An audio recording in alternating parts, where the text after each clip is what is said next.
Esse cara aqui aumentou o patrimônio dele em 10 mil vezes depois de virar deputado. Deve ser um gênio dos negócios, né? Lembrando que o primo dele é traficante e ele mandou milhões de reais em emendas para a cidade do pai do primo dele. Esse cara aqui, ó. Aí você tira suas próprias conclusões. Gente, olha só, eu vou te pedir para compartilhar esse vídeo porque é muito importante. Segundo ele tem informações privilegiadas de que os Estados Unidos já colocou forças especiais para combater o Comando Vermelho e o PCC. E ele diz também, ele mostra uma imagem de um parlamentar americano fazendo uma alusão do que pode acontecer no Brasil, assim como aconteceu na Venezuela, onde eles prenderam o Maduro.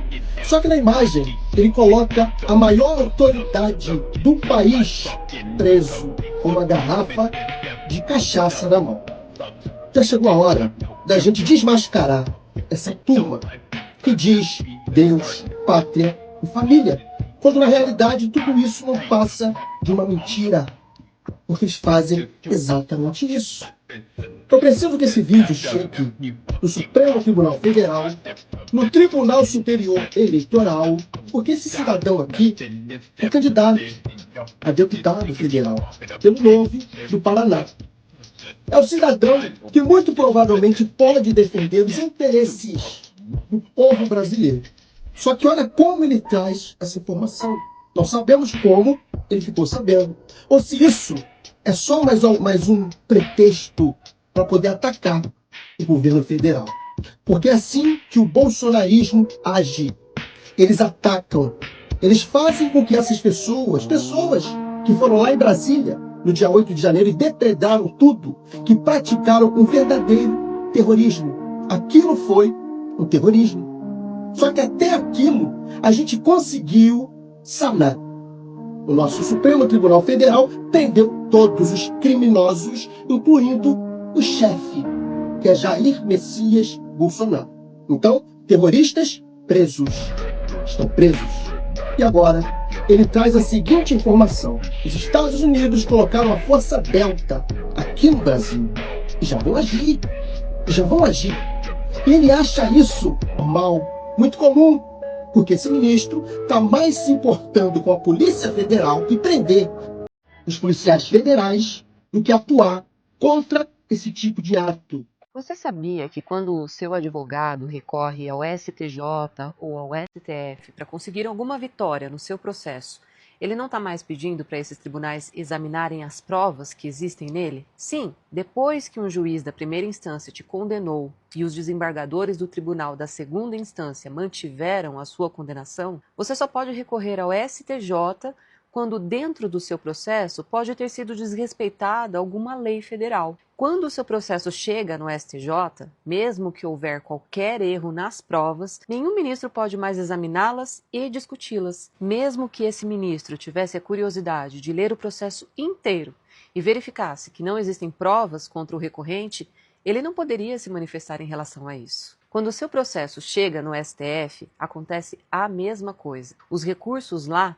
servem para que os ministros avaliem eventuais discussões sobre a constitucionalidade. Nem implorando, nenhum ministro do STF pode avaliar as provas que estão dentro dele. Isso eu estou falando de um processo como o de Lula, por exemplo, em que ele não tinha foro privilegiado, caso em que esses tribunais, o STJ e o STF, só podem analisar recursos específicos. Agora, por favor, me responda. Se Sérgio Moro conversava com Deltan Dallagnol no Telegram, combinando provas, testemunhas, dizendo o que a Polícia Federal tinha que fazer, como tinha que ser uma delação, para convencer todo mundo de que Lula era culpado para poder então condená-lo e prendê-lo. E se Sérgio Moro determinou que algumas pessoas atuassem como seus investigadores ilegais, gravando áudios e vídeos comprometedores, e com essas provas impediu que desembargadores do TRF4 fossem livres para analisar o processo do presidente Lula e determinar que ele era inocente. E agora, sabendo que STJ e STF não podiam examinar as provas do processo, você consegue entender que é um absurdo dizer que Lula foi julgado por dezenas de juízes e que, mesmo assim, a sua condenação foi mantida por todos eles? Só Sérgio Moro e alguns desembargadores do TRF4 julgaram Lula de fato. Moro era o juiz parcial, que trabalhava para prender Lula a qualquer custo. E o TRF4 estava sendo chantageado por ele. Os eventuais recursos de Lula no STJ correspondiam a examinar a aplicação de leis. Os recursos do Lula que chegaram ao STF discutiam a aplicação dos artigos da Constituição Federal, como, por exemplo, o desrespeito de Sérgio Moro ao devido processo legal e outros tantos princípios constitucionais. O STF também não podia reexaminar as provas, nem leis que estivessem abaixo da Constituição. Dentre os recursos que Lula levou ao STF, havia duas questões importantíssimas. Primeiro, a incompetência da 13ª Vara Federal de Curitiba para julgá-lo. O pedido é para que o STF verificasse o cumprimento do princípio do juiz natural, que está no artigo 5º, inciso 53 da Constituição Federal. E segundo, a suspeição de Sérgio Moro, que ficou evidente, principalmente depois da divulgação das conversas da Vaza Jato. Nesse caso, o pedido do recurso era: se aquelas conversas da Vaza Jato mostram um juiz falando sobre Lula com os procuradores, então fica claro que não foram respeitados vários princípios constitucionais no processo. Nem o devido processo legal, artigo 5º, inciso 54 da Constituição Federal, nem os princípios do contraditório e da ampla defesa, artigo 5º, inciso 55 da Constituição Federal. Agora, não tem como não usar a lógica. Se um juiz ajuda o Ministério Público a encontrar um jeito de me condenar, obviamente a minha condenação já está premeditada. E vamos combinar que qualquer plano de condenar alguém envolve o descumprimento de princípios constitucionais básicos do processo penal.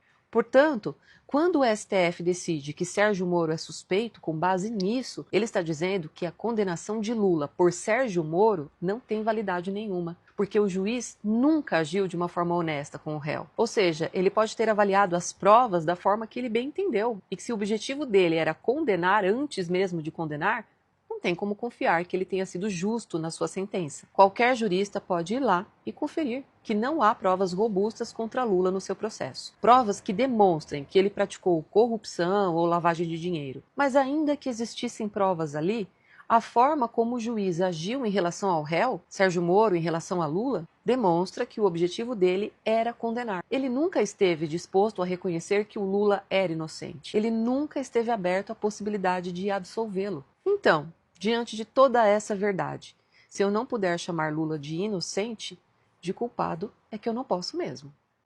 Ministro André Mendonça querendo prejudicar a independência da Polícia Federal. Pois é, 27 superintendentes da Polícia Federal lançaram uma nota, uma carta de repúdio ao André Mendonça e apoio ao diretor-geral, o Andrei. Justamente porque o André Mendonça tem feito um ataque frontal e tem tentado manipular e também controlar as investigações da Polícia Federal, ao que tudo indica, principalmente em relação ao Flávio Bolsonaro. As investigações que avançam sobre as relações do Flávio Bolsonaro com o Vorcaro, com o escândalo do INSS, com o crime organizado. E sabe quem é o principal assessor do André Mendonça? O Tércio Tocano. Quem é o Tércio? O Tércio era assessor do Ministério da Justiça na época do Bolsonaro. E depois daquela reunião, você se lembra daquela reunião em que o Bolsonaro disse: eu não vou esperar minha família para trocar o policial lá da ponta, se precisar eu mudo até o ministro da Justiça. Sabe quem operou a troca de superintendentes da Polícia Federal em diversas regiões? Foi o Tércio, a pedido do Bolsonaro. E agora esse Tércio é assessor do André Mendonça, tanto no STF quanto no TSE, ou seja, a Justiça Eleitoral também passa na mão do senhor Tércio. E agora nós temos mais uma vez o Tércio e o André Mendonça tentando intervir nas investigações da Polícia Federal e tentando, claro, direcionar para que se volte contra aliados do Lula, mesmo sem provas alguma, mas para ele é importante criar um factoide para blindar os absurdos cometidos pelo Flávio Bolsonaro. Felizmente, os policiais não caíram nessa ladainha e lançaram uma nota de apoio ao diretor-geral da Polícia Federal, dizendo que hoje sim, diferentemente da época do Bolsonaro, a Polícia Federal tem independência e pode investigar qualquer pessoa, doa a quem doer. Resistimos até aqui, agora é hora de derrotar o fascismo. Ninguém faz nada sozinho, até a vitória sempre.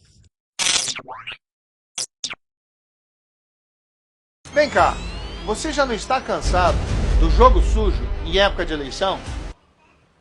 Eu tô. Parece que a eleição vira uma rinha de galo, É verdade. só de brigas e ataques. Mas é o jogo, né, Moro? Tem que jogar. Ninguém apresenta a proposta de verdade. Você também não apresentou nenhuma até agora. Na última lá que perguntaram o preço do busão, você também não sabia. Não sabia nem dos Parnanguaras. Ninguém quer discutir com franqueza o futuro do Paraná e dos paranaenses. Por isso tem debate, pra discutir, né? Vai ter debate hoje. É um jogo combinado. E como eles estão desesperados, combinam entre si atacar quem lidera a eleição para o governo do Paraná. Sim, sempre quem está na frente será atacado. Isso acontece em todas as eleições. Normal. Pra que você vai atacar quem tá lá embaixo? Tem que atacar até quem tá lá em cima. Não conhece a política? Política é assim. Quem tem história e credibilidade e não depende nem de pai nem de padrinho. Eu não vou ao debate, porque me recuso a entrar nesse jogo combinado. Não tenho medo de debate. Eu não vou no debate, eu não tenho medo de debate. Lógico que tem medo, amarelou. Não tenho medo de nada.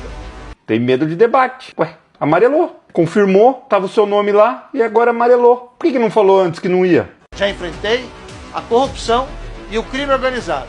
Mas o que enfrentamos agora é o acordo entre o PT e o PSD. Como a gente viu nesses últimos 4 anos. Um jogo combinado contra aqueles que defendem a liberdade, a redução de impostos, o combate ao crime e à corrupção. Eu vou deixar, pela primeira vez, o PT e o PSD se digladiarem, que os amigos do Lula enfrentem os aliados do Lula. Quem ganha é o Paraná. Quem ganha é o Brasil. Nossa, imagine se Sérgio Moro ganhar realmente aqui no Paraná. Amarelou, frouxo, não teve peito. Por que ele não foi lá? Se ele conhece o Paraná, ele ia lá, tinha 2 lados. Ó, você é esquerdalha, tá tudo errado por causa disso. Você é Ratinho Júnior, que vocês fizeram de errado é por causa disso. Ele não vai porque ele não tem projeto, porque ele não tem nada, Sérgio Moro não conhece nada, não conhece nem o Paraná. E isso ficaria claro. Você tem Requião Filho, que conhece o Paraná pelo histórico do pai. Você tem o Sandro Alex e Rafael Greca, que conhecem o Paraná também porque são governo. E tem Sérgio Moro, um aventureiro. E iria ficar claro que ele é um aventureiro. Aí ele, de maneira frouxa, né? Frouxo. Porque tava todo mundo esperando. Aí agora no dia ele fala, não vou. Não vou por quê? Porque eu amarelei. Será que eu posso falar isso? Ou vou ser processado? E ele tá processando também todo mundo. Tá processando todo mundo que questiona ele. Amarelou. Como é que vai ter um debate sem o líder nas pesquisas? Ele é o líder. A gente quer saber se ele conhece o Paraná ou não. Eu ia assistir para ver se ele realmente conhece o Paraná. Agora o líder nas pesquisas não vai participar. Pode cancelar esse debate. O líder nas pesquisas que quer ser eleito e que não sabe falar outra coisa a não ser e o Lula e o PT, tava com medo de chegar lá e perguntarem para ele algo que vai ficar feio ele responder e o Lula e o PT. É isso aí. Mano do céu, para tudo! Eu fiquei sem acreditar o que eu vi, o que está acontecendo lá na Argentina, enquanto Javier Milei perde o seu tempo fazendo críticas ao presidente Lula. Ele repostou lá um print sobre o Lula. Lá na Argentina, as pessoas estão tendo que trocar, olha só, objeto, roupa, por alimentos. Tá aí, ó. E ainda o repórter foi lá entrevistar um cidadão. Presta atenção no que ele falou. Estos trueques para cambiar por alimentos, para vender lo que sea. Acá vemos esta camperita es usada, pero en muy buenas condiciones. Sí, todo en buenas condiciones. ¿Y usted lo quiere cambiar por qué? Por alimentos, plata, lo que me sirva. Para llevar a casa. ¿Está sin trabajo? É isso que você ouviu, galera. Com o peso argentino derretendo, perdendo valor a cada dia, as pessoas na Argentina voltaram a recorrer ao sistema de escambro, né? Eu acho que é um bazar por lá o nome, né? No qual trocam bens usados, como roupas, móveis e outras coisas, por comida. Você não entendeu errado, por comida. A situação na Argentina, galera, retrocedeu décadas e décadas e as pessoas agora estão tendo que fazer bazar para trocar por comida. Sempre seguir com as nossas lutas aí, defendendo o serviço público, o meio ambiente, a pauta da causa animal, também na luta antifascista, principalmente pela democracia, em defesa dos aposentados e aposentadas. Enfim, a lista é grande. Ainda bem que são mais bonitos. Tem muita compra aí de decisões judiciais. Sorocaba não tá das melhores, né, ultimamente. Mas estamos juntos nessa luta aí em todo o Brasil. Infelizmente, a direita não tem compromisso com a democracia. Porque não é ele que define, né? Isso são órgãos independentes. Tamo junto e jamais, vitória sempre. Essa é a pergunta de $1 milhão. Com todos os indícios, com todas as provas, com vinculação com o Comando Vermelho, vinculação com o PCC, vinculação com o Escritório do Crime, com tudo que a gente está vendo, com o Banco Master, INSS, e mesmo assim, né, tá aí palestrando ainda e disputando a eleição. É uma vergonha. Estamos aí candidato à reeleição a deputado estadual e pode votar de qualquer cidade do estado do Rio Grande do Sul. Com certeza, até um monopólio do poder e da exploração aqui da América Latina através do cercamento, né, do Brasil, através de nações aí que se entregaram a essa vergonha, né, do Donald Trump. O Lula tem que dizer que a Polícia Federal é independente, que o Ministério Público Federal é independente, que os órgãos são independentes e que o filho dele responda aquilo que tiver que responder, mas também, né, sem qualquer tipo de perseguição política. Com muita informação, com muita militância, com muita luta. Com certeza, todo mundo comparando os preços na época do Bolsonaro e hoje. Que hoje está muito melhor do que naquela época. Deveria, né? Acho pouco provável antes das eleições, mas já deveria ter sido preso e eu espero que ele vá preso logo. Manda um WhatsApp pro 51996760718. Tamo junto.